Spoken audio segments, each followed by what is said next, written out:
lions conceived artificially for the first time ever. Look at these two little ones. Researchers at the University of Pretoria have successfully used artificial insemination to birth two lion cubs, Isabel and Victor. According to the AFP, researchers collected sperm from a male lion and blood samples from a lioness to determine her hormone levels. After the blood samples indicated it was the correct time, she was artificially inseminated. In the past, lions would have been moved out of their habitat. Using the new method, the lioness was able to stay in her current environment. Scientists are hoping the new method can be repeated in order to save the wild lion population in Africa, which has been declining over the last 2 decades. Animal welfare groups, however, argue that lion breeding in South Africa revolves around tourism rather than conservation. Keep watching for more animal stories. You got a friend in me. A baby beaver rescued by a Canadian conservation center in 2016, who later gained internet fame as the Lonely Beaver, has found a friend and is lonely no more. The 5-week-old baby beaver was found alone on a golf course in northwest Calgary with wounds on her tail. The beaver kit was admitted to the Alberta Institute for Wildlife Conservation so it could recover, and that's where she's been since. Aw, isn't she adorable? Noticing the female rodent was all alone, netizens quickly nicknamed her the Lonely Beaver. But it seems things are about to change for the better. Earlier this year, a 2-year-old male beaver was admitted to the conservation center after he was found in a storm drain with a bite wound on his lower back. Beavers live better when they have a companion, so the conservation center decided to introduce the two to each other. According to their handlers, the two are now best friends. And since they haven't reached breeding age, their relationship is purely platonic, for now. These two adorable beavers will be released together in June 2018.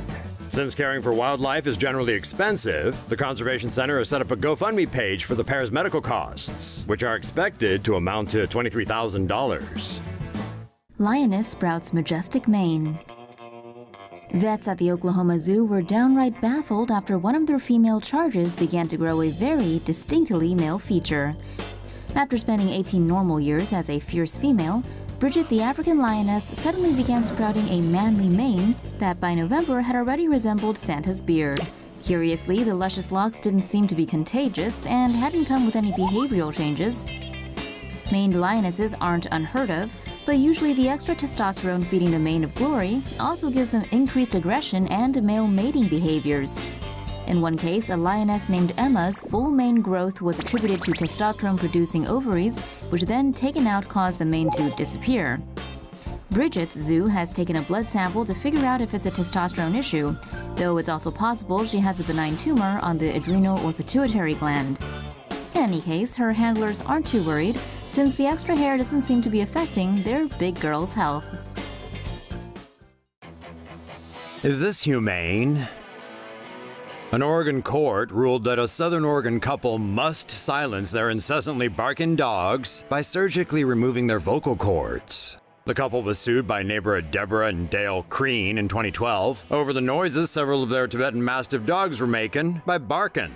The Creans were compensated $238,000 for putting up with the noise, and the judge also ordered that the owners de-bark their Mastiffs.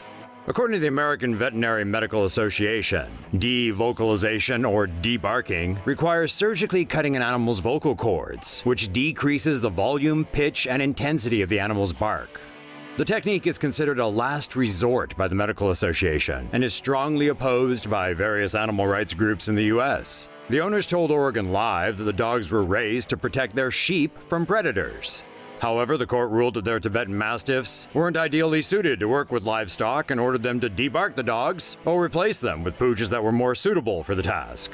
The Oregon chapter of the Humane Society of the United States said that there are other ways to discourage a dog from barking, such as with citronella spray and shock collars, or by simply building a visual barrier between the dogs and the neighbor's property.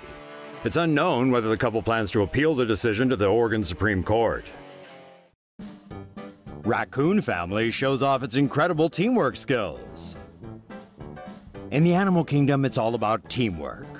Video footage uploaded to LiveLeak shows one raccoon family working together to scale a wall. The footage starts out with a mother raccoon trying to push up one of her babies, while another baby is behind her, trying to lend a helping paw. The mother grabs the little guy but loses her grip on the little feller, causing him to drop back down. The baby starts to climb up the wall by itself, and that's when the mother grabs it by the back of the neck and starts to pull the little one up. With the mother holding on to the wall with her two back paws, she slowly backs up and finally helps the baby get over the hump. Mission accomplished. King cobras found in chip cans smuggled from Hong Kong. You've heard of a can of worms. How about a can of snakes? A man in Los Angeles is facing charges of illegally importing merchandise, the merchandise being a package full of live reptiles. In March of 2017, U.S. Customs and Border Protection officers intercepted a parcel that raised some red flags. Shipped from Hong Kong, inside the package were a few cans of potato chips, or so it appeared. When the lids were popped, the snake sprang out.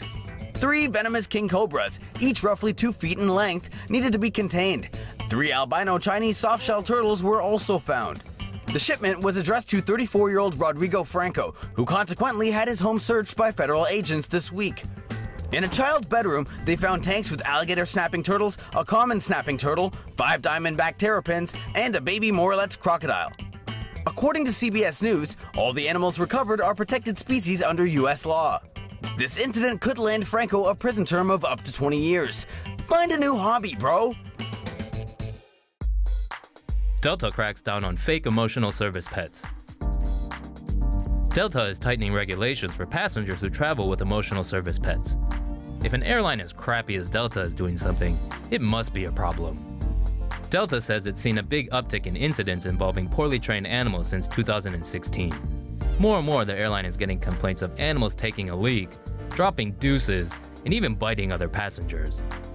Starting on March 1st, passengers traveling with service pets need to show Delta proof of health or vaccinations for the animal 48 hours before flying. People traveling with emotional or psychological support animals will need a signed note from a doctor confirming that the animal won't go berserk. In the past, Delta said passengers have tried to use turkeys, possums, snakes, and even spiders as support pets. From now on, if you're looking to bring hedgehogs, ferrets, insects, rodents, snakes, spiders, possums, amphibians, non-household fowl, or animals with horns, tusks, or hooves on a flight, you're gonna have to find someone other than Delta. Well, maybe it's not that bad of news.